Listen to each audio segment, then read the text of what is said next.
perdí tu conversación, Esteban, pero ¿Se la leo rapidito?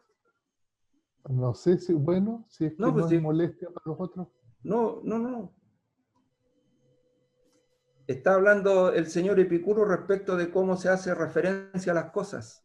Y él dice que no se puede hacer referencia a las cosas si no se conocen primero. ¿Mm? Y así que cualquiera cosa, luego que se le sabe el nombre, es decir, que ha sido distinguida primero, ya está manifiesta. Y ciertamente no inquiriríamos lo que inquirimos si antes no lo conociésemos. Cuando decimos lo que allá lejos se divisa es caballo o buey, para esto es menester tener anticipadamente conocimiento de la forma del caballo y del buey. Pero no nombraríamos una cosa no habiendo aprendido con anticipación su figura. Y termina diciendo, si él se refiere a un hombre, es porque primero conoce lo que es ser hombre. Ahí está. No, sí es interesante, pero Alexandre, ibas tú yo te interrumpí. ¿A quién? ¿A ti? No había empezado a hablar aún. Estaba hablando Esteban, leyendo para nosotros alguna comprensión acerca, me parece, de cuestiones epistemológicas del señor Epicuro. ¿Ya? Así es. Bueno, quería antes de todo saludar a todos los amigos queridos. Es una hermosísima oportunidad. Y hablo, así como Nelson, de uno de los laboratorios avanzados del experimento global que va pasando, cuyo modelo es la cuarentena. ¿Ya? Y voy a intentar hacer una reflexión acerca de relaciones posibles de esta aún no completamente para mí comprensible ligación entre biología del conocer y la filosofía epicúrea. ¿Ya? Voy a hacer, en verdad, porque todos que están acá tienen conocimiento acerca de la biología del conocer. Entonces voy a hacer un pequeño recorrido acerca de esta filosofía, de esta doctrina filosófica, ¿ya? Y bien, tengo acá un camino a hacer que puede ser interrumpido a cualquier momento. No me pasaron un tiempo establecido, entonces vamos siguiendo y a cualquier momento podemos pegar un punto y derivar ahí en conversaciones y reflexiones, ¿ya? Voy a compartir una pantalla con ustedes. ¿Están viendo? Sí, claro. Ya, qué bueno. Entonces, se trata de esta relación, biología del conocer y la filosofía epicúrea. ¿Ya?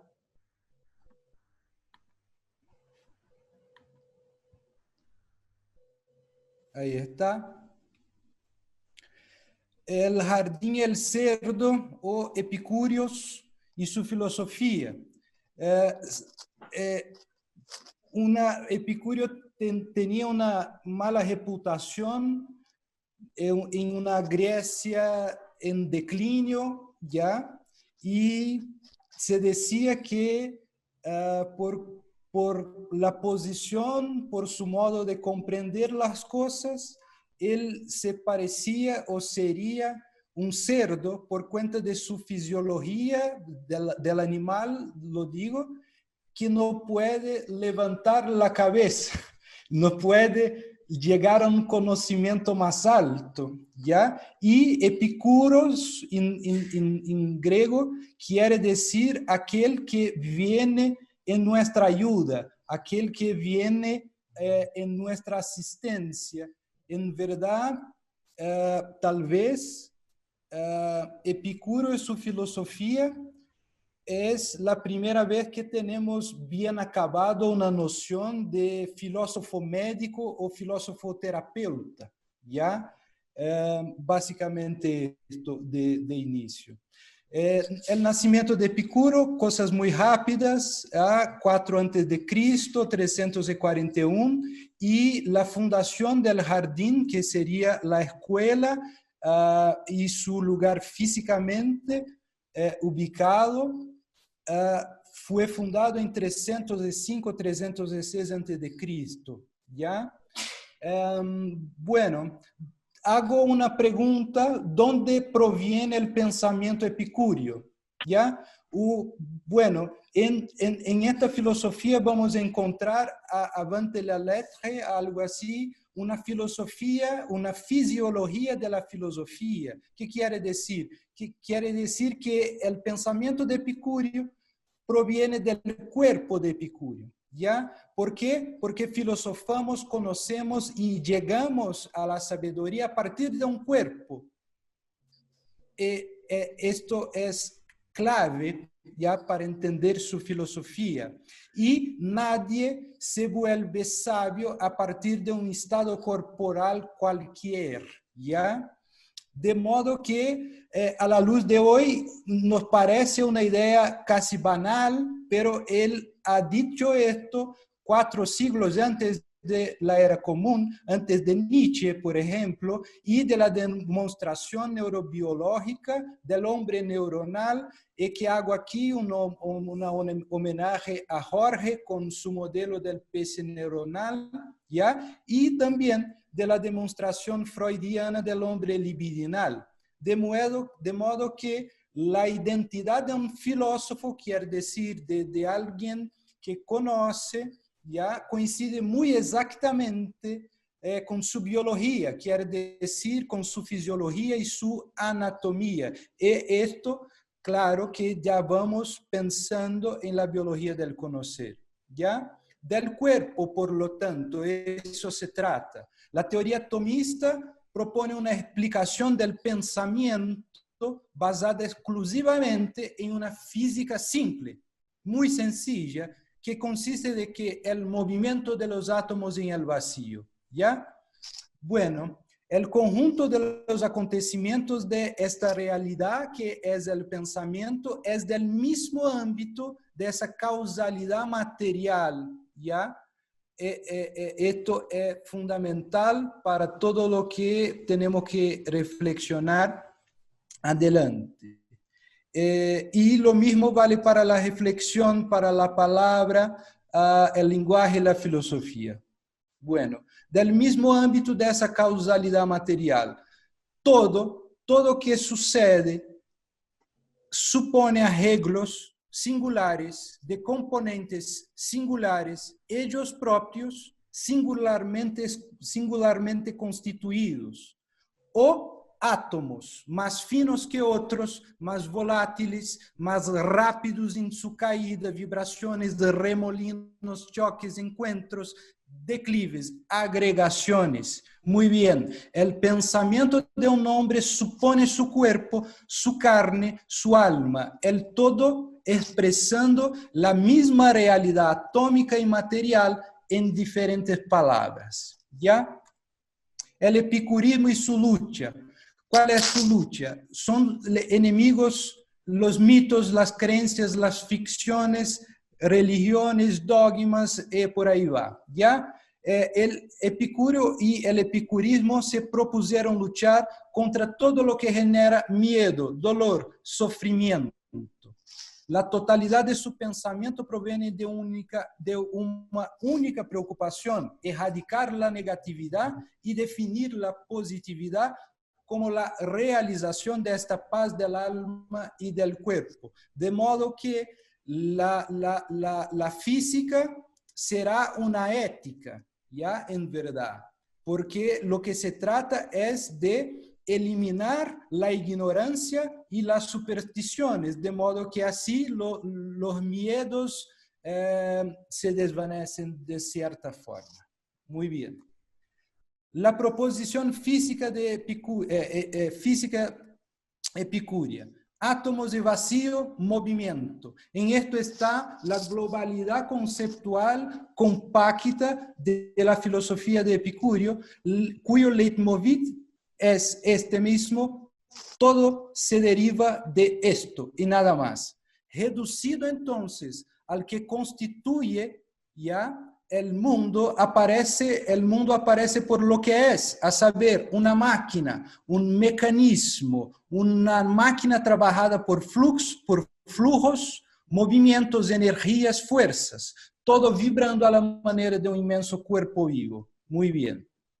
Balanzos y resultados de las lecciones dadas por Epicurio. Voy a hacer un recorrido básico de todo esto. Bien, los textos, si alguien se interesa leer, son cartas de Epicurio para Heródoto y Pitócles, ¿ya?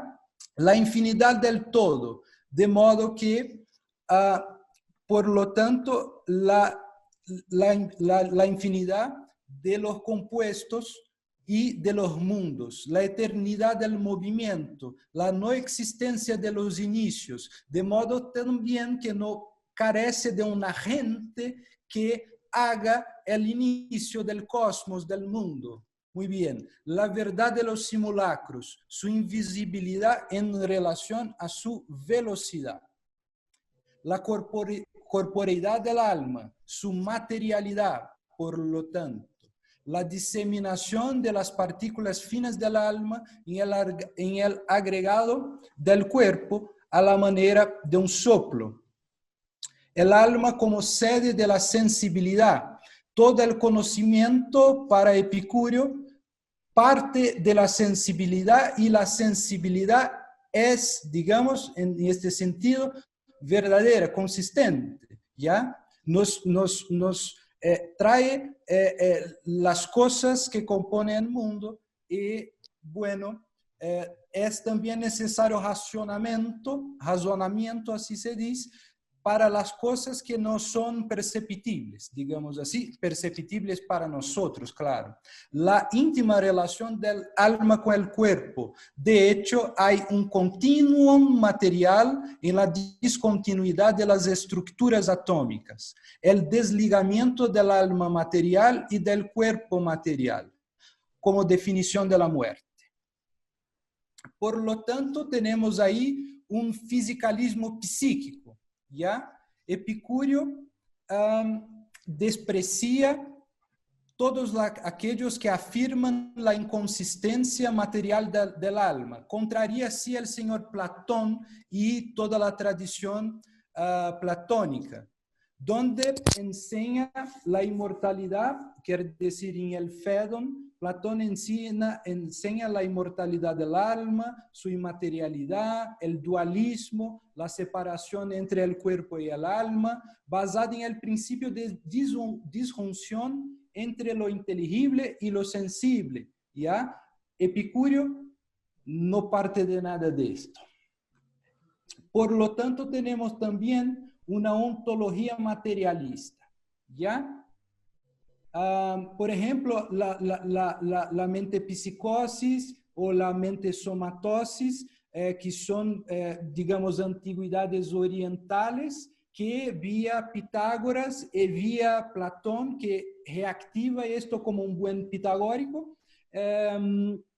Bueno, nada de esto existe. Y las únicas perspectivas después de la muerte, ya, no hay otra, sino la descomposición de los compuestos, ¿ya? Bueno, la eternidad de la materia, sí, Epicurio la afirma. La inmortalidad de los átomos también, pero dice Epicurio que los arreglos se deshacen y se rehacen, y lo que nos constituye desaparece así que morimos y no queda nada de lo que definió nuestra identidad. ¿Ya? Ahí vamos a recordar que nuestra identidad dice respecto muy exactamente a nuestra biología, nuestra fisiología, nuestra anatomía.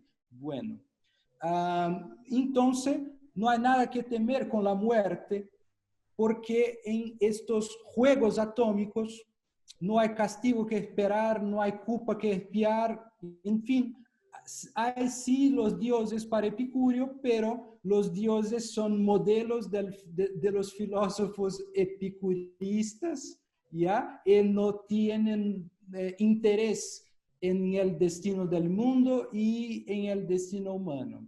De modo que la física epicúrea condena toda metafísica. ¿Ya? La física epicúrea dice entonces que lo que sucede, todo lo que sucede se manifiesta dentro de los límites de la lógica atómica. Muy bien. La preocupación exclusiva de Epicurio, como hemos visto, tiene que ver con eliminar las fuentes de perturbación. La ignorancia y la superstición son tal vez las más importantes o las que Epicurio más nota y más hace esfuerzo para suprimir, ¿ya? Entonces, de modo que él afiliándose al atomismo presocrático y claro, a Demócrito así, que es un filósofo, digamos, que creó hasta donde sabemos este pensamiento atomista, ¿ya?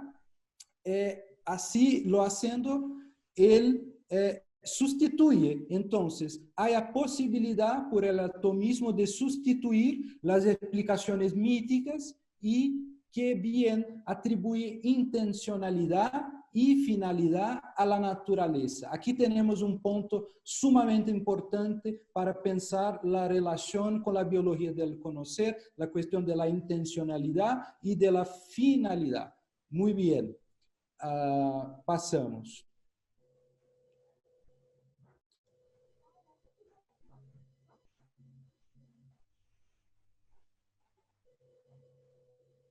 Voy a sacar algunas cosas de aquí que interesa. Bueno, la postulación de los átomos y el vacío, que son los componentes básicos de lo real, permitió a los atomistas explicar los cambios visibles de los cuerpos físicos, manteniendo la naturaleza eterna e indivisible de los componentes básicos a los átomos. Muy bien. El tipo de movimiento en estas entidades es lo que de hecho interesaba a Epicurio. ¿Qué tipo de movimientos que hay ahí? ¿Ya? En estas entidades observables. Muy bien. Cambios como crecimiento, la muerte, la degradación de los cuerpos, vivos o no vivos, se explican por uniones y separaciones aleatorias de los átomos, de modo que no hay también, como ya habíamos hablado, un momento original del cosmos y por lo mismo no es necesario suponer un agente externo a los cuerpos mismos que dé cuenta de sus modificaciones. Ahí tenemos que pensar, obviamente, en el determinismo estructural. ¿Ya? La posición epicúrea y el núcleo de la doctrina por algunas tesis básicas. Nada llega a ser a partir de lo que no es, que es lo que Esteban había dicho al inicio. El todo fue siempre tal como ahora es y siempre será de la misma forma. Los cuerpos existen, lo que la percepción atestigua para todos, atestigua para todos y por la que es necesario que lo no perceptible sea conjecturado por el razonamiento. De modo que sí, parte de la sensibilidad, de la percepción, lo que no es accesible así, tenemos que razonar. Por ejemplo, el vacío. ¿Ya? El vacío proviene de un razonamiento porque, bueno, los átomos tienen que se desplazar, se movimentar en algo, ¿ya? Muy bien. Voy a pular a eso porque es el despliegue del razonado de estas tesis que he leído. ¿Ya? Bueno, pero hay muchas, el corpus epicurista es muy complejo en cierta cuenta, falta mucha cosa, tenemos que suponer mucha cosa. Entonces, de 3 paso a 6 proposiciones básicas. Nada viene del no ser y nada desaparece en el no ser. ¿Ya? El todo está compuesto de cuerpos y vacío, que son las únicas naturalezas completas o únicos seres existentes por sí mismos. Entre los cuerpos, algunos son compuestos, los otros, los átomos, son aquellos de los que se hacen compuestos. De modo que hay 2 tipos de cuerpos en todo el cosmos, o los compuestos o los átomos. ¿Ya? El todo es ilimitado, infinito en cantidad por cuerpos y en grandeza por el vacío. El número de formas diferentes de átomos es inconcebible, pero para Epicuro no es infinita, como por ejemplo había postulado Demócrito. Los átomos se mueven de forma continua y eternamente por el hecho de que existe el vacío. ¿Ya? Muy bien. La filosofía epicúrea, entonces, es fundamentalmente atomista. ¿Ya? Y claro, esto supone una tradición que llegamos al inicio con Demócrito de Abdera, ¿ya? Pero Epicuro mismo ha reformulado mucha cosa del atomismo y después Lucrecio, en su poema, que es una belleza sin fin, que es De Rerum Natura, donde, hasta donde sabemos, se da la innovación más importante en la física y en el atomismo, que se trata del Klinemen. ¿Ya? Esta es la cuestión muy fundamental y vamos a llegar a esto muy rápidamente. De modo que no se sabe si fue Epicurio o Lucrecio que ha entonces postulado el Klinemen. ¿Ya? Yo voy a pasar a esto, básicamente. Bueno, lo que pasa es que, ¿dónde está? Entonces, Epicuro atribuye una declinación o movimiento espontáneo. Esto es toda la cuestión para mí hasta ahora, pensando en la biología del conocer. ¿Ya? Sin el Klinemen no habría posibilidad de comprender en verdad el tipo de movimiento que podemos observar en los cuerpos. ¿Ya? Entonces, trata-se de un movimiento espontáneo interno a los átomos. ¿Ya? Es de esto que se trata. Pero es un concepto que tiene muchas derivaciones y ahora es imposible hablar aquí. Pero bien, hablando todo esto, haciendo algunos apuntes, he sacado del corpus de la biología del conocer algunas frases escritas la mayoría por Maturana, donde pienso que hay cuestiones muy importantes. Bueno, esta frase es muy interesante. Cuando un espacio se divide en 2, nace un universo. O sea, se define una unidad. ¿Ya? Se define una unidad. Una entidad es cualquier cosa que podamos distinguir de alguna manera. Y esta entidad es una unidad. Bueno, describir unidades, manipular unidades, inventar unidades, para Maturana se trata de la cuestión tal vez más importante del quehacer científico. ¿Ya?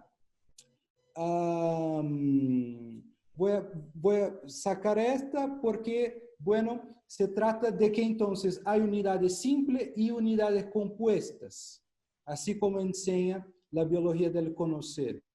Y voy a leer apenas más una que me pareció muy provocativa para entonces pasar la palabra a Jorge. Muy bien.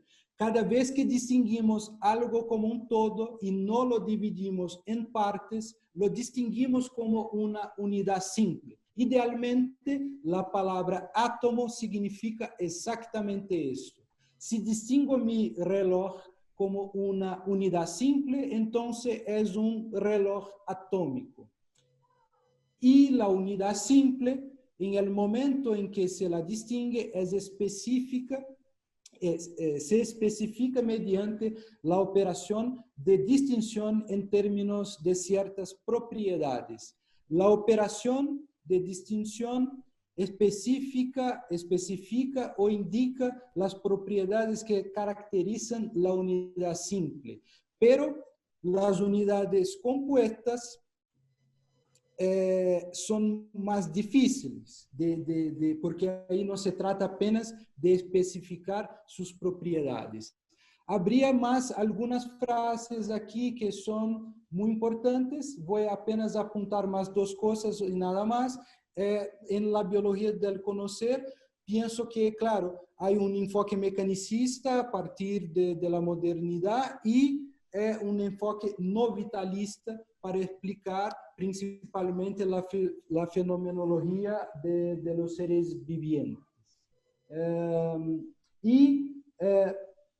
Maturana, en un otro texto, dice dos cosas que me parecen muy importantes. Las nociones de teleonomía o teleología no son necesarias para comprender sea digamos, la materia no viviente, sea los seres vivos. Y nada más difícil que entender y aceptar la espontaneidad. ¿Se recuerdan? El movimiento espontáneo del Klineman, digamos así, de los fenómenos biológicos en una cultura justamente, claro, muy aristotélica y todo más, como la nuestra, orientada a un explicar propositivo y finalista de todo relacionado con lo vivo. Era más o menos esto.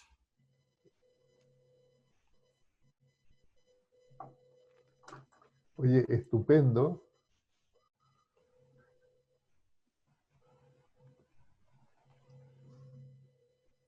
Precioso el resumen. Me pareció fantástico el resumen. Muy bueno. Gracias. Muy nítido. Gracias, Alexandre. Pero yo creo que alguien querrá decir algo, tal vez un comentario. Yo les puedo contar mi historia con respecto de Epicuro, si les parece. Sí, Pero sí.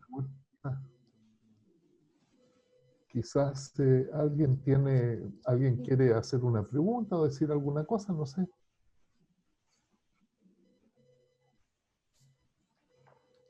Bueno, eso, así nos podemos ver mejor. Claro, nada viene de la nada. Es curioso por qué resulta atractivo, Epicuro, por qué nos juntamos a hablar de Epicuro de esta manera. Es una pregunta que es curiosa, a mí me llama la atención. ¿Qué es lo que hay aquí que es atractivo o interesante? ¿Por qué Esteban nos invitó a esta conversación? Yo no lo entiendo bien, porque si fuera una curiosidad general sobre la filosofía, hay montones de otros pensadores que son igualmente interesantes en un sentido existencial o fenomenológico o incluso de cercanía con lo humano, o epistemológico también. Pero es Epicuro lo que nos concita. Yo les puedo contar cómo apareció, nada viene de la nada. Yo estaba una vez, hace años atrás, en el laboratorio, conversando de estas cosas con algunos colegas y amigos, conversando del determinismo. Estábamos conversando del determinismo, cómo se entiende el determinismo en biología, cómo se entiende en la ciencia. Y Pablo Yarzón, que es un profesor de filosofía muy destacado, me dijo, mira, tú debieras leer con atención a Epicuro. Entonces yo le dije, encantado, yo tenía alguna noción de Epicuro y del epicureísmo, pero una noción muy vaga que tiene que ver con, claro, atomismo, la cuestión hedonista, y una más de estas de tradiciones ético-filosóficas digamos, de la antigüedad clásica, del pensamiento clásico. Pero no había reparado en más que eso. Entonces Pablo no se detuvo en esto, sino que me regaló de Rerum Natura, en una edición preciosa, a 2 columnas, en latín y en castellano, con una traducción maravillosa. Y yo me puse a leer esta cuestión y quedé fascinado, porque el poema es precioso, como tú dijiste. Es un poema muy lindo. Y es muy entretenido además. Y voy leyendo esta cuestión y entonces llegué al segundo canto y claro, para ahí la cuestión explota. Porque ¿qué es lo que hay debajo? Es decir, ¿qué es lo que hay? ¿Qué es lo que es interesante? Lo que a mí me saltó en lo contemporáneo que me resultó esa lectura y en lo cercano conceptualmente. Porque uno encuentra un anti-Aristóteles, inmediatamente se encuentra con un anti-Aristóteles cuando lee a Epicuro. Y está la cuestión de la espontaneidad, que tú mencionaste, como esa frase de Maturana, me parece, ¿no? Porque la cuestión de la espontaneidad es tan difícil de aceptar. Y hay otra cuestión que que tiene que ver con esto, que tiene que ver con ese modo de entender y ese modo el modo de explicar el cómo se compone una unidad. Y esa cuestión es crucial, porque a mí lo que me saltó de esta historia, y la leí atentamente porque hay una resonancia muy grande con lo que uno dice ahora, con el modo en que uno aborda ahora una problemática de explicar en ciencia mediante mecanismos generativos. La explicación según mecanismos generativos procede como Epicuro muestra ahí. Lo interesante de los átomos de Epicuro es que no tienen cualidades. Fíjense que esa es una cuestión central. Los átomos no tienen cualidades, no tienen olor, no tienen sabor, no tienen temperatura ni siquiera, porque no son ni fríos ni cálidos, no tienen colores. Las propiedades de los átomos y las propiedades de las cosas compuestas por átomos son diferentes. Y hay una cuestión ahí de un no reduccionismo radical que es muy caro, muy cercano a cómo procede el entendimiento, digamos, el explicar contemporáneo, el explicar en ciencia. Esa es una cuestión que a mí me saltó inmediatamente. Los átomos no tienen sabor. Y la manera de explicar... Realización, sí. ¿Cómo? ¿Quién me habló? ¿Alguien me habló? Fue una interrupción nomás, doctor. Siga nomás, siga nomás. Claro, los átomos tienen propiedades, pero ¿qué propiedades tienen? Tienen unas propiedades, las cualidades de los átomos y las cualidades que los átomos evocan en el aparato sensorial son radicalmente distintas, no tienen que ver, son disjuntas. Los átomos tienen textura, es muy interesante porque ¿qué tienen? Forma, que pueden ser infinitas, dice este caballero. Tienen una cierta densidad o una masa y una extensión. Y existen en este vacío que uno supone porque no puede percibir. Fantástica esa cuestión. ¿Y qué tienen? Entonces se mueven. ¿Y cómo es que interactúan? Por sus propiedades.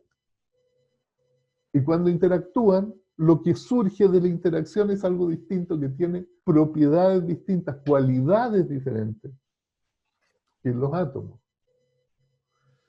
Y este es un juego en el cual, claro, porque en el texto se habla de la espontaneidad, como tú mencionaste, y se habla del azar. Yo leo azar, pero leo espontaneidad.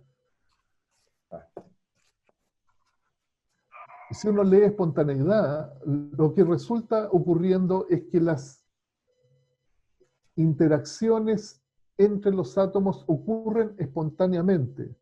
El resultado de estas interacciones también es espontáneo y los procesos que surgen de ahí surgen como, digamos, como consecuencia de la espontaneidad de la interacción y no requieren más explicación. Por tanto, no hay finalidades, no hay propósito. Puede ser que las cuestiones cursen en una dirección, pero esa dirección resulta del proceso y no preexiste el proceso. Se acabó Aristóteles, desapareció Aristóteles en lo fundamental. La cuestión propositiva no hace falta. Lo propositivo no hace falta. Si yo supongo determinismo, porque lo que hay debajo, hay la noción fundamental aquí, pienso yo, es el determinismo local. Unidades con propiedades interactúan según la lógica estructural. Y eso ocurre espontáneamente. Y eso es lo que pasa, y no hay más que eso. La cuestión de la sensibilidad es precioso como lo expresan. De hecho, tiene un montón de ejemplos, yo estaba viendo algunos hace un rato, porque el mismo átomo, porque los cuerpos emanan como un fluido atómico, los átomos que componen los cuerpos como que fluyen en el vacío. Entonces llega uno de estos, y si llega al olfato tiene un olor, pero si llega a la lengua tiene un sabor. Pero es la misma entidad, porque el átomo no tiene ni sabor ni olor, y es el modo en que ese átomo se encuentra con este organismo sensible, con este ente sensible, lo que determina la cualidad sensible que aparece, no está en el átomo. Ahora, si uno va más atrás, es lo que decías tú, el punto de partida de este señor es la sensibilidad. Eso es lo central, es la sensibilidad. Digamos, el que está en el corazón del asunto no es un Dios, no es un propósito, no es una causa, no hay causalidad aquí. Hay determinismo, pero no hay causalidad. En el sentido de una causa que preexista o preceda al efecto y lo determine. Eso no hay. Hay determinismo. Pero el determinismo tampoco es una predeterminación, es el ocurrir espontáneo de una interacción entre elementos que tienen propiedades que permiten que esa interacción ocurra.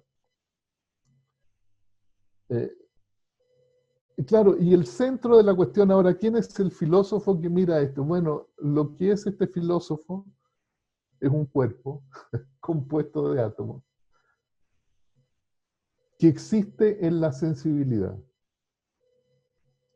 Él está donde está su sensación. Ahí es donde él reside.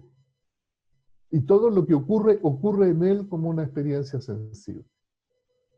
Ahora, esta experiencia sensible es permitida por su configuración orgánica.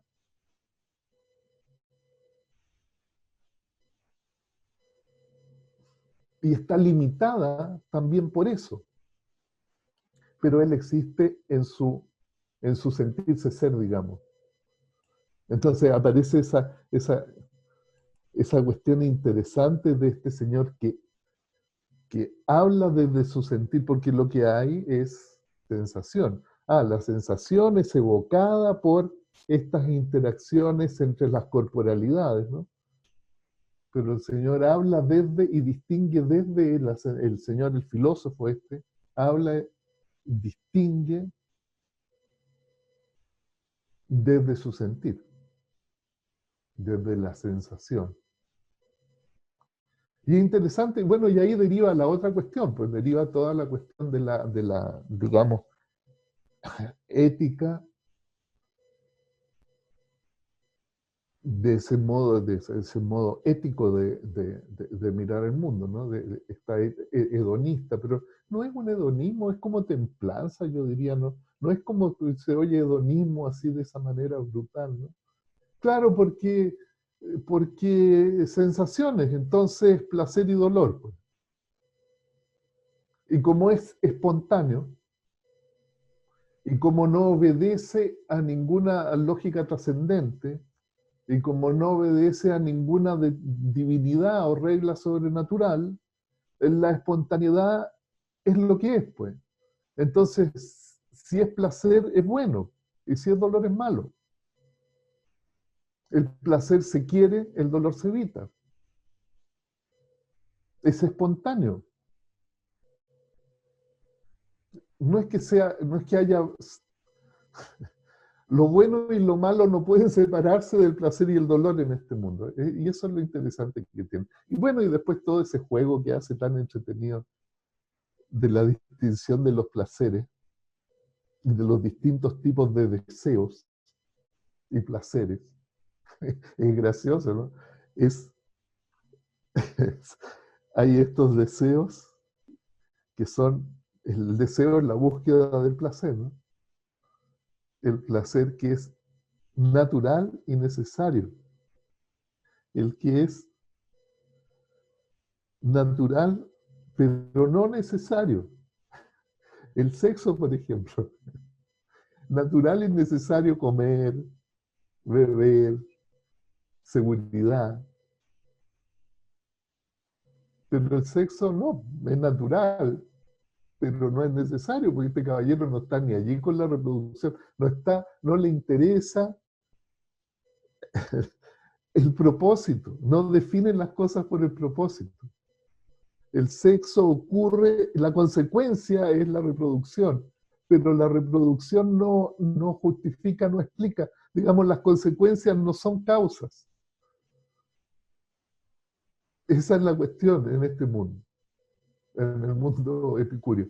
Entonces, claro, el sexo es natural, pero no es necesario. Uno puede vivir y morirse. Y hay, por cierto, deseos que son innecesarios y no naturales, como por ejemplo la fama, el reconocimiento, el poder político, y en fin, y las cuestiones más sociológicas. Y esa uno tiene que evitarla, porque el deseo es la fuente del dolor. Entonces está la cuestión del deseo. Y la pregunta por el deseo. El deseo es la fuente del dolor, porque si uno no desea, no sufre. El deseo engendra sufrimiento. Entonces no desee, tenga templanza, aléjese del deseo.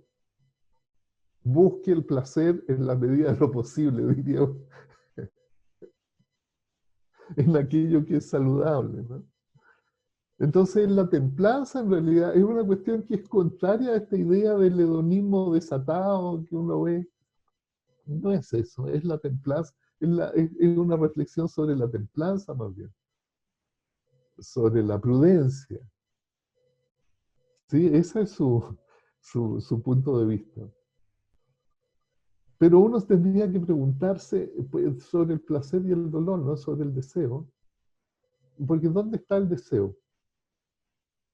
¿Qué es este deseo innecesario y que no es natural? ¿Dónde está ese deseo?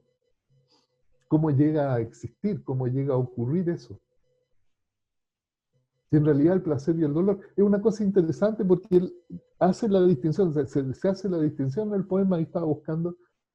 Bueno, es distinto una planta que un animal está mucho más cerca, porque evidentemente que es un ente sensible. Un animal es un ente sensible y opera en el placer y en el dolor. Uno no puede decir eso de una planta, pero sí lo puede decir de un animal. Un animal está cerquita de ser un filósofo. ¿Qué le falta? Es que no hace la distinción del placer y el dolor, meramente opera en el placer y el dolor, pero no distingue que eso está ocurriendo. No hay un alma que se impresiona con lo que sucede en ese cuerpo, digámoslo así. Es una cuestión, yo no sé, lo dirías tú de ese modo, Alexander, es algo como eso, ¿no? Sí, ¿no es cierto? Claro, claro, exactamente esto. Y añadiría apenas que más justamente no se trata de buscar lo que resulta del deseo, que posiblemente es el placer, ¿ya? Pero se trata de suprimir el sufrimiento. Exactamente. Esta es, digamos, el fármaco, el remedio, El ¿ya? remedio. Que ese filósofo médico nos propone, Exacto, claro. ¿ya? Exactamente. Y claro, la comunidad en el jardín se aleja mucho de la ciudad platónica, donde el individuo, por ejemplo, solo existe en función de esta organización de segundo orden o cosa del tipo, no tiene otra Claro, función. no, exacto. No, ¿Ya? Y en el jardín la cosa se resumen a la amistad entre personas que por un contrato, ¿ya? Con salud suficiente para hacer un contrato y ser responsable por cumplir este contrato de un buen vivir, ¿ya? Entonces, la cuestión, no sé cómo se dice esto en español, pero no se trata del bien con grande, el como B con mayúscula, ¿ya?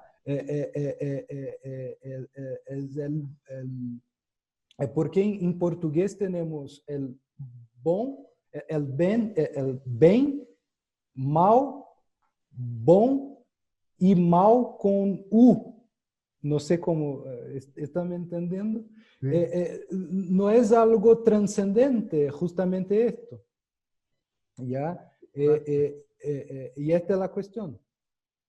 Claro, si no es la bondad, claro, si la cuestión está ahí, pues el placer es bueno, el dolor es malo. Espontáneamente.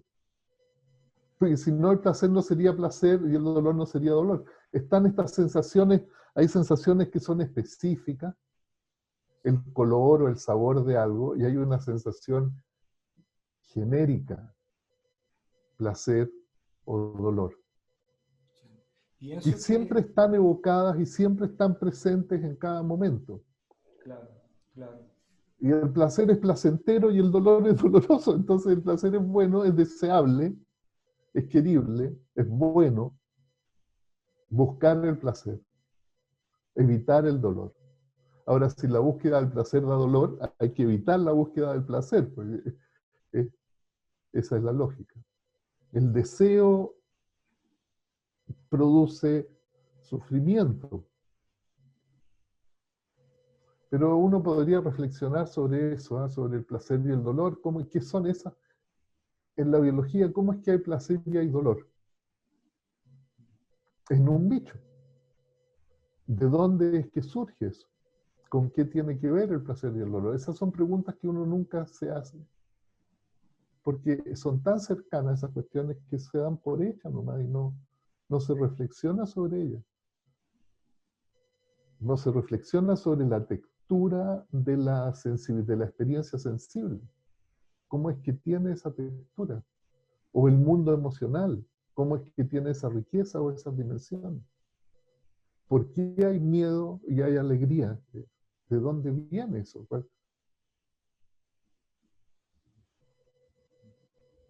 ¿Sí? ¿Con qué tiene que ver el miedo? ¿Con qué tiene que ver el placer? En términos de operaciones, de operaciones corporales de la biología. ¿Con qué tiene que ver la curiosidad? Por supuesto, esas cuestiones no se las pregunta Epicuro. En general es muy difícil hacer esa reflexión, porque tampoco la reflexión de cómo es que este señor o cualquiera de nosotros hace lo que hace en el sentido de hacer. El filósofo es distinto del animal en el sentido de que distingue su sensibilidad y sus estados sensibles, los puede distinguir, los trata como objetos, como cosas.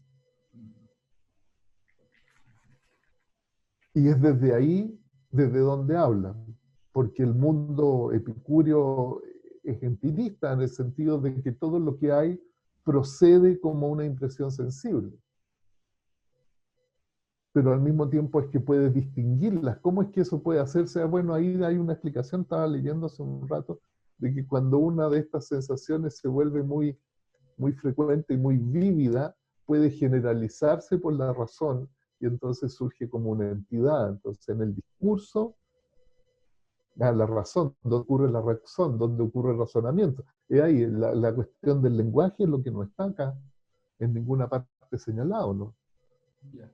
Pero es lo que está implícito, pero no se hace un explícito. El lenguaje como la posibilidad de distinguir este suceder de estados en este filósofo. Eso no está señalado. Pero la otra cuestión, lo que decía, digamos, perdón, me estoy desordenando, pero esa es una dimensión de la cuestión y que finalmente es misteriosa, ¿no? Es misterioso para todos eso. ¿Cómo es que ocurre el sentir? La cualidad sensible, ¿eh? ¿Cómo es que ocurre esa cuestión? Y la cuestión perdón, porque la cuestión de las imágenes, porque el sensible está muy relacionado justamente con las imágenes. Claro. ¿Ya? La vida sensible es justamente este reino de las imágenes. Lidamos con imágenes y cómo es que estas imágenes, que básicamente, ¿cómo podemos definir una imagen? Es cuando, digamos, la forma de algo está fuera de este algo, en cierta cuenta. Es fantástico eso, es este tipo de misterio en el cual no se reflexiona nunca, porque la gente piensa que es trivial, pero no tiene nada de trivial. Resulta ser que yo estoy mirando cualquier cosa, cualquiera de nosotros está mirando cualquier cosa, y lo que está ocurriendo ahí ocurre en la retina. ¿Cómo es entonces que ese objeto está allá, fuera de mi cuerpo? Si lo que ocurre en mí, ¿cómo es que yo lo trato como si estuviese ocurriendo? ¿Qué es ese espacio donde las cosas ocurren fuera de mí? Si todo lo que ocurre en mí en términos estrictamente mecanísticos. Eso no se reflexiona, no se pone de relieve, no es un problema. No se pregunta. Yo creo que uno puede preguntárselo, incluso puede dibujar una manera de entenderlo. pero primero tiene que aceptar eso como una pregunta. Lo mismo ocurre con el sentir.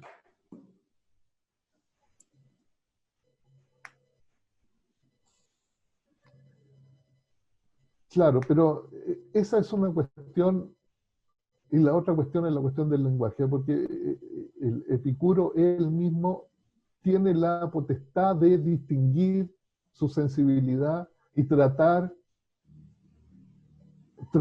con sus estados sensibles como objeto. ¿De dónde sale eso? Bueno, nunca se discute eso. Es así nomás. Eso no está preguntado ahí. Pero sí hay esta reflexión interesante sobre este modo, que es lo que a mí me capturó, ¿eh? Además de lo precioso del poema. Este modo de explicar por el determinismo local que no es causalista y que tampoco es reduccionista y que está señalado hace 2200 años atrás, pues. La gente entendía ese problema y lo entendía mejor que ahora. Eso es lo que es fascinante de esto. ¿No es cierto? Y es la cosa que a mí digamos, no es la conversación, me desordené, no es la conversación sobre la ética o sobre la cuestión existencial. Lo que me llevó a hacer un comentario alguna vez en la clase del postítulo, sino que fue esta otra dimensión, digamos, epistemológica. Porque ahí hay toda una manera de mirar el mundo y de entender la relación del sujeto con el mundo y de entender el ejercicio, eh, el ejercicio epistemológico, que es completamente distinta a la cultura occidental tradicional, aristotélica, propositiva, etcétera, etcétera, y que está ahí, ha estado durmiendo por 2000 y tantos años. Es la causalidad sin causa, el determinismo. Una vez discutía yo esto con una, con una amiga mía muy, muy querida, filósofo, experto en Aristóteles. Entonces, dividí la pizarra en dos y le dije, mira, he aquí Aristóteles, he aquí Epicuro, el determinismo local, si aquí no hay causas, no se requieren causas, lo único que se requiere es complementariedad, se requiere mecanismos, que es distinto que causas. Y tú puedes entender el mundo como mecanismo y no necesitas las causas. Yo quedo así.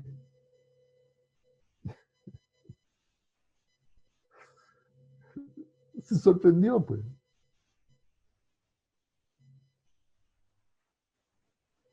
Porque eso se discute muy poco. Se discute muy poco en esos términos.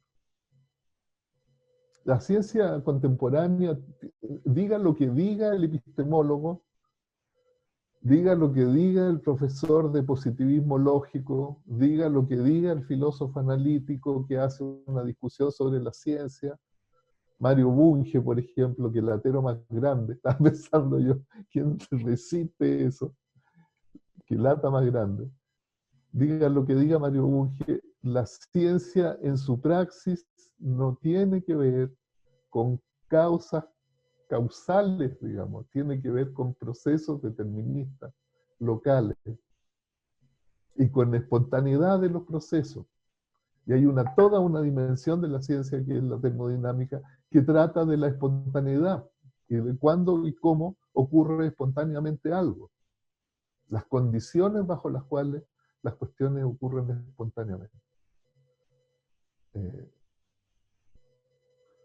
La biología es terrible, porque la biología parece que, sí, porque los fenómenos biológicos parecen intencionales. Entonces, ¿cómo uno explica la intencionalidad sin intención?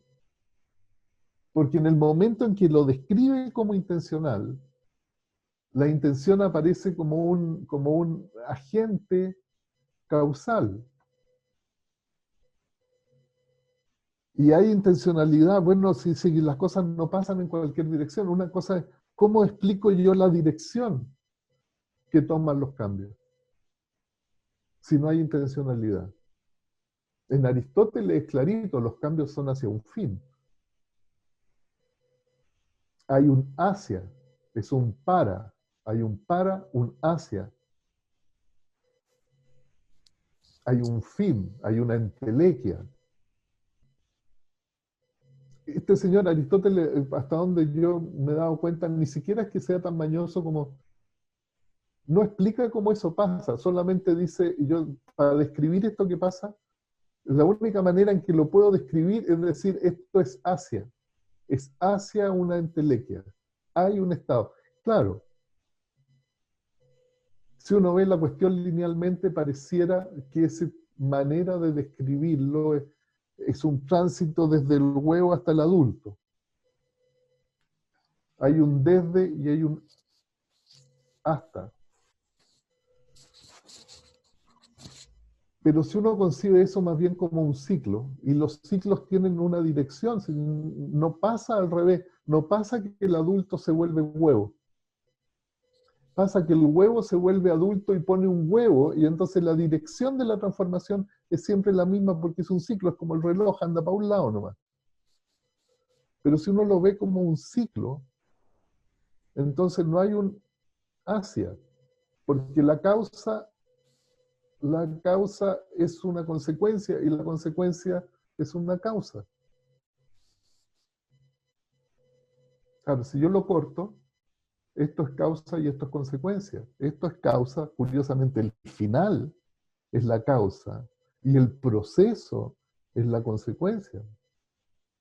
Si yo lo veo como un ciclo, no hay causa ni consecuencia porque aquello que es causado termina siendo la causa de lo que lo causó en el ciclo. ¿Sí? De modo que no es necesario hablar de causa.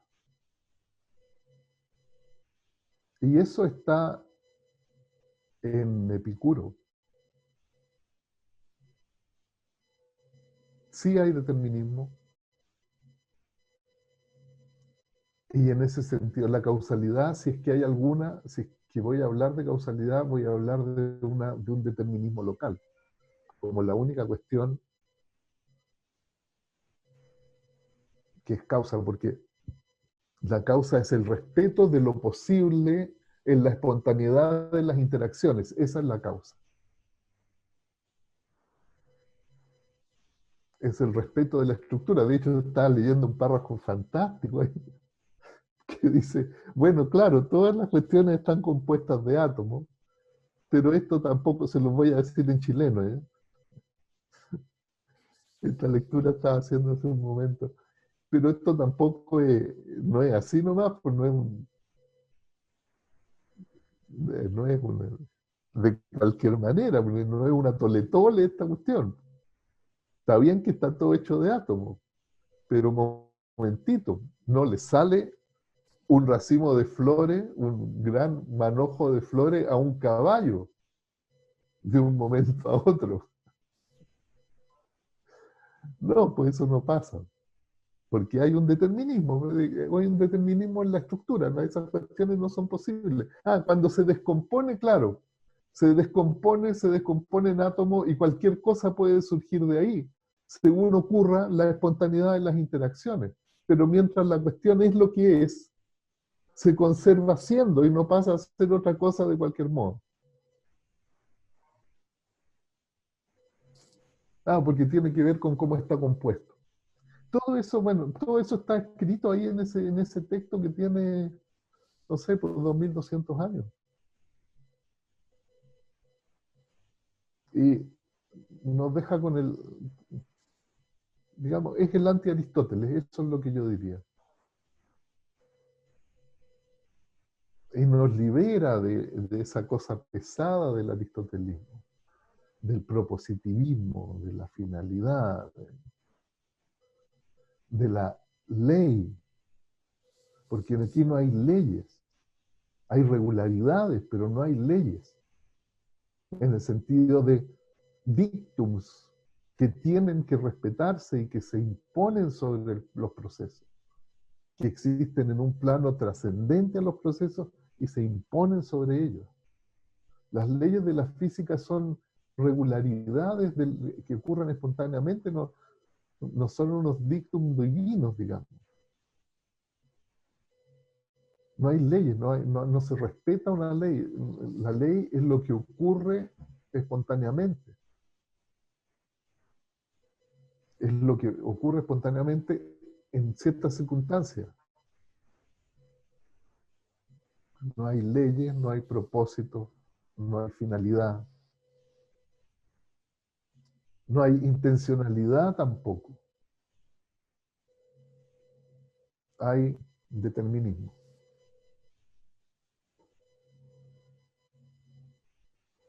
La cuestión de la intencionalidad, les digo, entre nosotros, es lo más difícil de todo hacer. Es como decía esa frase de Maturana con respecto a la espontaneidad.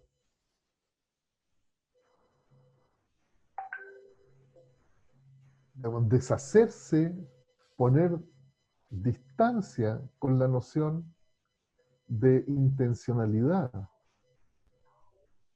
Porque uno la requiere y al mismo tiempo la repugna, la requiere y la repugna. La encuentra, se encuentra con ella y al mismo tiempo la repugna. ¿Cómo pongo distancia con esa cuestión? Claro, si el pajarito hace el nido y después pone el huevo. ¿Y para qué hizo el nido entonces? Si no es para poner el huevo. Eso es innegable, pues. Hay intencionalidad, si yo lo veo como sucesos, claro. Pero si yo lo veo como mecanismo, ¿puedo poner intencionalidad en el mecanismo que resulta en eso? No, no puedo. Entonces, ¿cómo lo explico?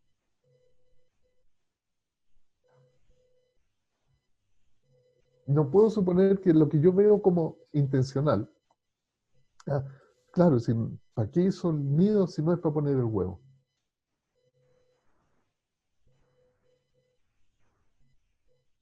Pero en el mecanismo, en el bicho, un mecanismo. ¿Cómo podría haber intencionalidad operando?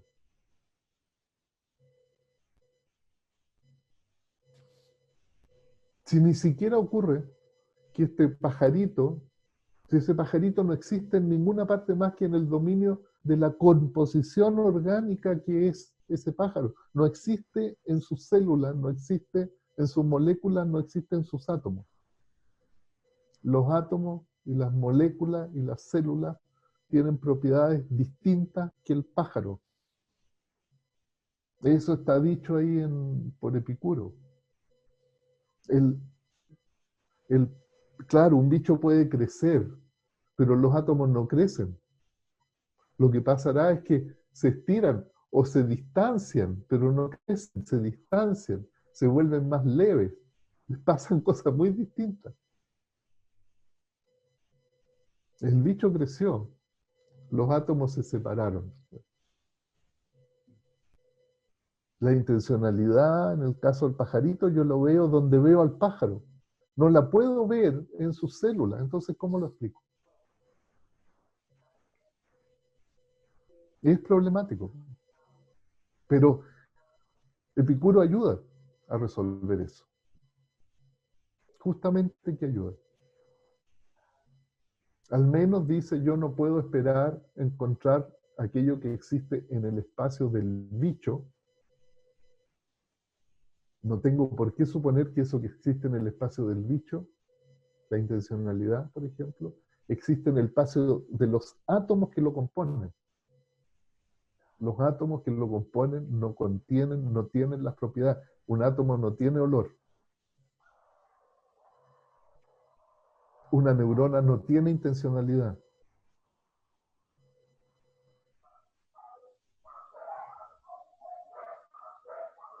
La intencionalidad del pájaro y la intencionalidad de las neuronas no tienen nada que ver una con otra. Es un mecanismo. Y tengo que entenderlo así. Libera también, por la misma razón. Bueno, yo no tengo mucho más que decir. Estoy hablando una cantidad de tonteras y cosas sueltas y ¿no? Sí, sin sentido.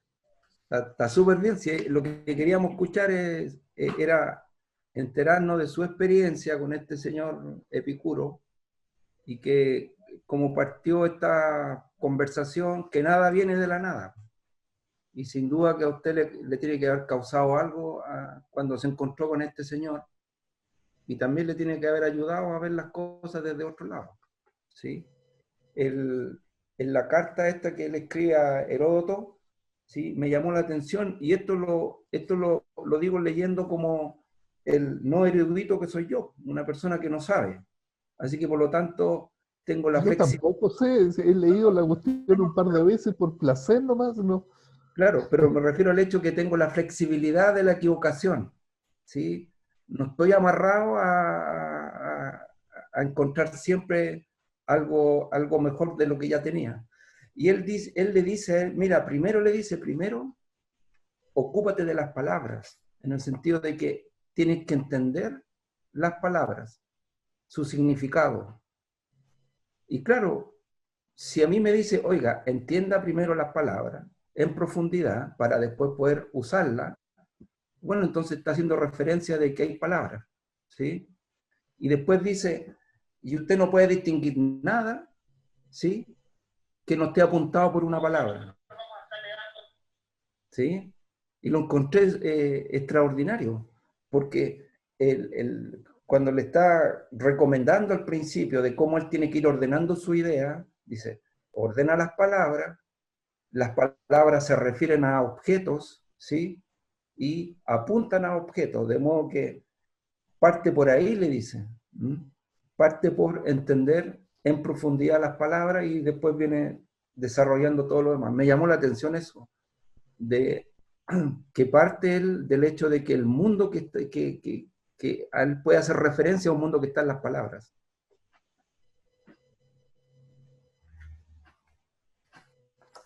Claro, sí, eso es.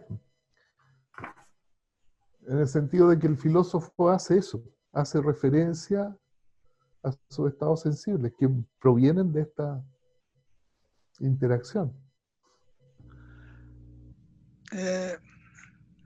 Quizás la dificultad con la espontaneidad viene del facto de que la palabra esponte significa voluntad, ¿no? Entonces hay ahí una confusión. Si es espontáneo, pues tiene una voluntad. Yo pregunto a mis alumnos si una ameba forrajeia, si una ameba busca alimento. Tal vez no, porque se mueve, colide con cosas que Qué tiene precioso. Ese ejemplo es muy receptores, lindo de eso. Es muy ¿sí? lindo. Porque es como el del pájaro. Si uno ve que la ameba busca alimento, pero si tú ves el mecanismo molecular, lo que está pasando en ese mecanismo no en ninguna parte hay un buscar nada. Es que resulta que Sí, se encuentra con algo que es sí, diferente. como en 1970 estaba en New York, en el laboratorio de Rabinovich, yo vi las amebas seleccionando entre hemácias de caballo y de carnero. De carnero son menores. Entonces yo podía ver las amebas escolhendo, seleccionando las menores. Claro. Lo que se pasa es que hay un receptor para galactosis que es muy frecuente en las hemácias de carnero, no están presentes en las hemácias de caballo. Las hemácias de caballo no existen para las amebas, no están, no hay En el selección. mundo no hay, claro. Para mí era claro que que escolhí Cuando oí a Alejandra hablar de Epicuro, algunos meses atrás estuve metido en preocupaciones con eso por un libro de un tipo que se llama Thomas Nail, Ah, tú me que mandaste. sí, me llevó al libro de Michel Serre, El nacimiento de la física en el trabajo de Lucrecio. O que este tipo argumenta es que la propuesta de Lucrecio es mucho más adecuada a la física moderna, a la física cuántica, a la noción de realidad, que Lucrecio estaría mucho más, era más moderno do que Demócrito, que los átomos de Demócrito proponían otra cosa.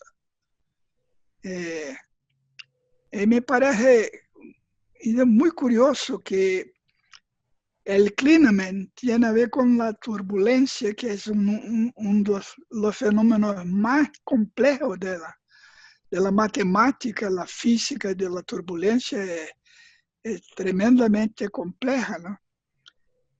Me pregunto si mucho de lo que no comprendemos en la actividad biológica no tiene que ver con la turbulencia también. También la dificultad de hacer las personas pensar o preguntar sobre lo esencial. Hay un ejemplo muy claro en la pandemia ahora, porque se reconoce que como el 70% de las personas son asintomáticas o tienen síntomas muy levianos. No se dan cuenta de que no sabemos, por tanto, lo que es el adoecer, la patología. No sabemos lo que es la patología, porque no es el virus, el virus no es una causa, porque la mayoría de las personas entran en contacto con el virus y continúan su vivir sin nada. Y entonces, en verdad, no sabemos lo que se pasa. Hay un artículo de Lancet de 2 años pasados, 2018, sobre el costo y la probabilidad de suceso de la vacuna.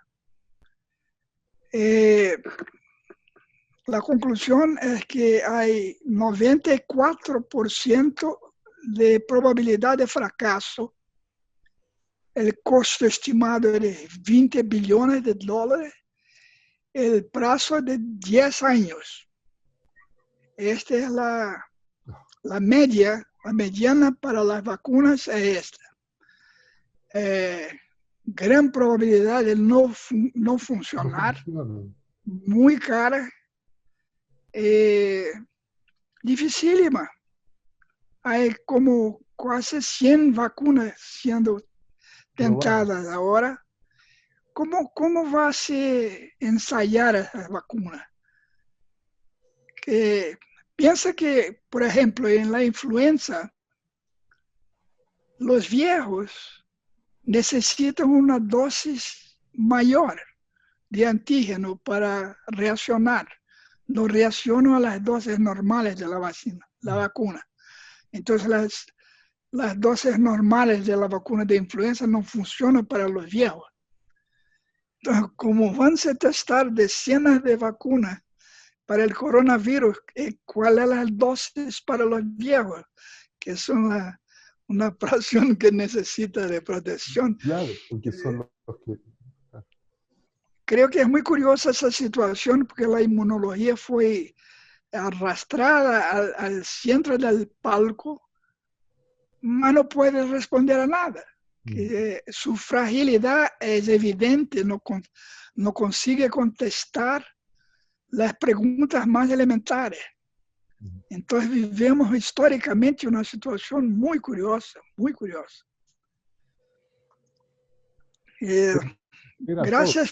Gracias por oírlo. muy, muy placeroso oírlos hablar.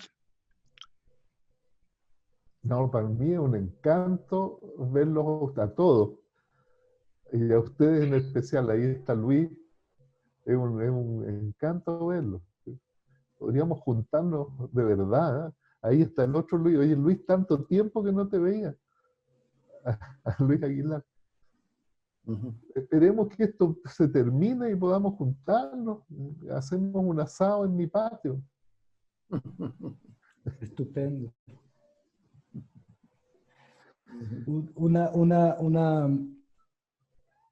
Bueno, siguiendo la deriva de la conversa, la cuestión que Nelson propone a conversar a partir de las cuestiones levantadas por el profesor Jorge, la cuestión de la inmunología.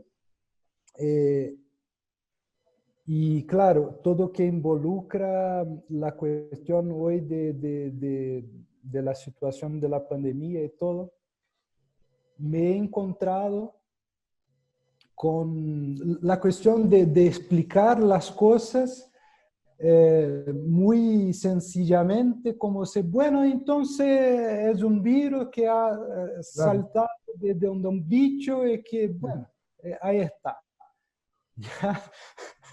Pero yo he encontrado, por ejemplo, en un filósofo, en un libro de un filósofo que trabaja mucho la cuestión de la inmunología, pero extendiendo la noción de inmunología, que es un alemán llamado Peter Sloterdijk.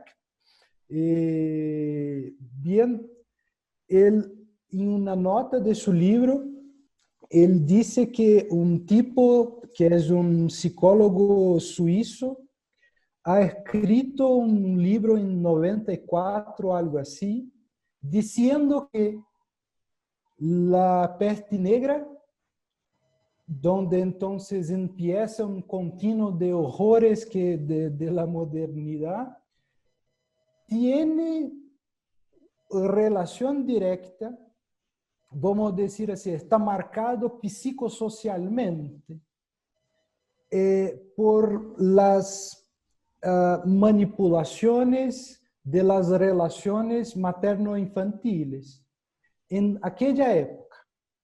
Entonces, claro, el virus de la peste ha encontrado seres humanos susceptibles, porque si no pasa, por ejemplo, podría no pasar nada. ¿Ya? Seres humanos susceptibles, marcados entonces por una debilidad psicosocial, por ejemplo. Y es muy interesante porque principalmente en el siglo XX, el Homo sapiens sapiens ha pasado por la mayor transformación del nacimiento mamífero de la historia de todas las generaciones, cuando nacemos principalmente por cesárea y no encontramos la riqueza de diversidad de los microbios. Entonces vamos nos tornando cada vez, digamos, un microbioma con poca diversidad es patógeno en sí mismo, ¿ya? Entonces quiere decir, la explicación de un fenómeno tan complejo como una pandemia tiene que pasar por cuestiones, por ejemplo, cómo nacemos. Y nadie se habla de nada de esto, ¿ya? Claro, con todas las cuestiones de la cría industrial y todo más, y todo, pero sí, la hipótesis del psicólogo suizo es adecuada para explicar cómo es posible que pero no sé si se habla. A ver, fíjate, la pandemia. Entonces, la hipótesis es aún más fecunda hoy porque estamos mucho más susceptibles, porque bien, hemos pasado por esta transformación en el nacimiento y también, bueno, los niños de las generaciones conectivas sufren cada vez más por la pérdida del contacto. Pasamos del contacto a la conexión, ¿ya? Entonces, bueno, me parece muy sugerente de pensar y, claro, complejizar las explicaciones para tenermos una visión un poco más lúcida del mundo en que vivimos hoy. Para mí me fue muy aclarador esto. Uh-huh. Yeah. Bueno, el tema es que este espacio que se llama Episteme es un espacio donde que está fuera del laboratorio. En el laboratorio hay conversaciones todos los días y es parte del trabajo que hacen allá los profesores. Episteme es un espacio que uno se roba un poquito de esas conversaciones y las puede poner en un ambiente más abierto, pero también controlado, porque Episteme se trata de tener este tipo de conversaciones, se trata de hacerse este tipo de preguntas, se trata de entender el mundo desde muchos lados. Yo le había pedido al doctor Podosi, y ahora que está el doctor Vaz, el mismo Alexandre, si podíamos ver este tema de Epicuro, porque yo entiendo, y vuelvo a repetir, que si bien el señor Epicuro no está, pero está más presente que nunca, porque al escuchar al doctor Podosi en las clases de biología al conocer, está presente el señor Epicuro. Entonces, a mí me resulta como alumno, me resulta el hecho de que esto de avanzar, esto de decir hemos llegado a esta modernidad, es una forma de decir, ¿no? Porque el señor Epicuro está más vivo que nunca, está más presente que nunca, sus reflexiones están resolviendo temas que esta modernidad no resuelve, ¿sí? Y es interesante porque pareciera entonces que esto no es un continuo hacia alguna parte, sino que simplemente se va reiniciando este sistema de conversaciones, ¿sí? Está en continuo cambio también. La conversación en sí misma, más allá de los objetos, la conversación en sí misma está en un giro permanente y eso lo encuentro maravilloso. Nos hemos juntado 20 personas este día jueves, cada uno tiene su quehacer. Yo estoy enormemente agradecido de que se hayan dado este tiempito, sobre todo al doctor Vaz, al doctor Podosi, a Alexandre, que nos hizo esta preparación. Si alguien quisiera decir alguna cosa, tiene alguna pregunta, y si no, como para ir ya dándole un cierre a esta conversación, ¿les parece? Que no es la última. Yo quisiera oír a Luis. Luis es el único mexicano que no toma tequila que yo conozco. ¿Sí? Pero, entonces no es mexicano. No, pero me trajo uno que recién terminé, hace 2 años, recién terminé de tomarme esa botella, no quería tomármelo porque era demasiado. Ya Luis, el Luis Antonio Aguilar. Hola, saludos a todos desde México. Mucho tiempo sin poder verlos, sin poder escucharlos, que siempre ha sido riquísimo para mí.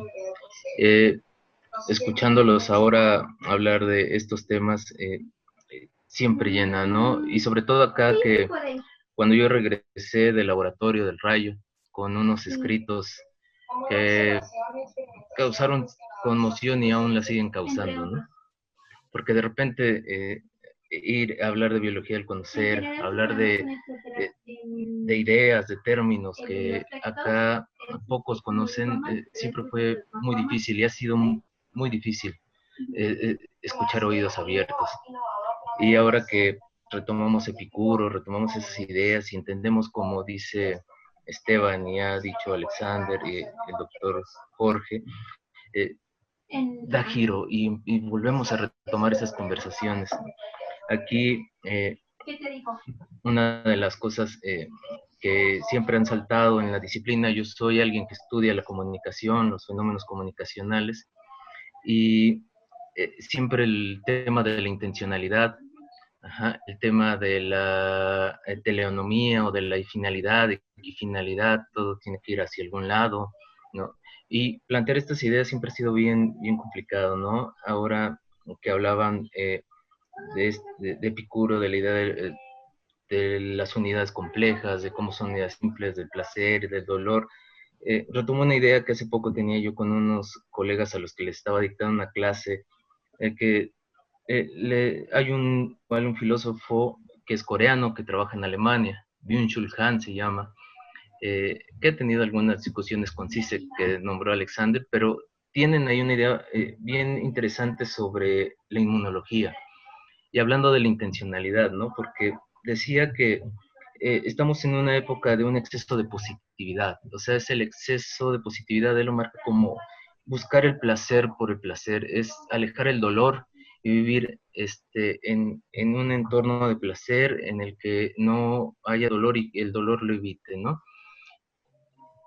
Esa idea la retoma Han y yo la retomo hacia la biología del conocer en el hecho de que hace falta virulizarse,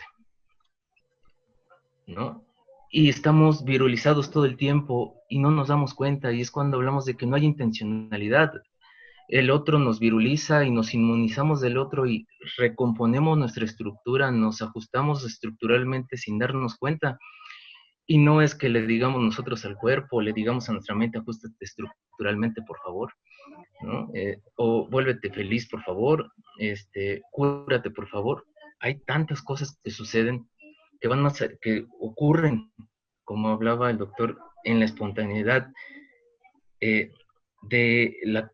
la conjugación de tantos mecanismos, que también yo les dije a propósito de mi carrera, digo, la comunicación en general, junto con el lenguaje, que es bien importante, lo hemos tratado como un problema de ejecutar, de mandar una información y llegar a un punto final en un output. Y yo les decía, eso cuando ocurre así, ¿no?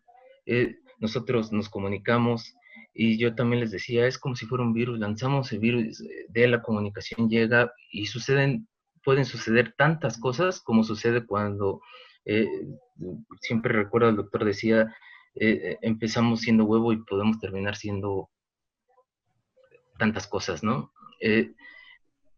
Entonces, en ese sentido, retomar Epicuro me ha parecido interesantísimo porque, bien lo dice Esteban, nos vuelve al tema, lo dijo el doctor Jorge, lo dijo Alexander, al tema de nada sucede porque sí, ¿no? Nada sucede, nada se da porque sí o nada ocurre de la nada, sino que hay una cuestión determinada ahí bien interesante, pero que hemos ido olvidando, ¿no? Incluso desde la idea del cuerpo.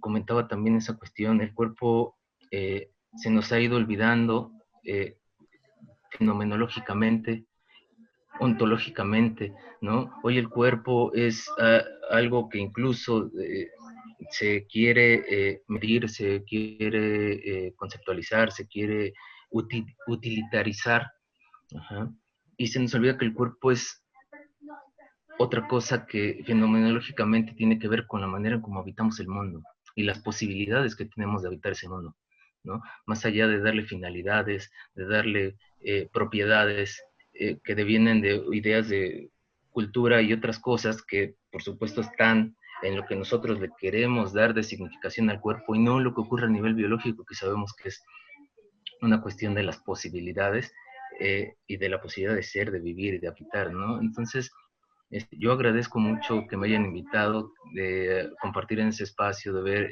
rostros conocidos, de volver a estar aquí y pues de que me llenen de felicidad por eso en estos espacios, ahora que estamos encerrados en México y que yo les comentaba que, bueno, la historia, por supuesto, de Latinoamérica es cruda en muchos sentidos y que pues estas realidades nos han quitado algo que nos hacía que nos daba mucha felicidad dentro de todas las libertades que no tenemos, que es la de convivir, la de sentirnos juntos, ¿no? La de sentirnos, de conversar, la de poder vernos, de poder sentirnos. Entonces, pues yo les agradezco mucho el espacio y que me hayan escuchado ahorita y ojalá pues podamos volver a encontrarnos pronto por acá.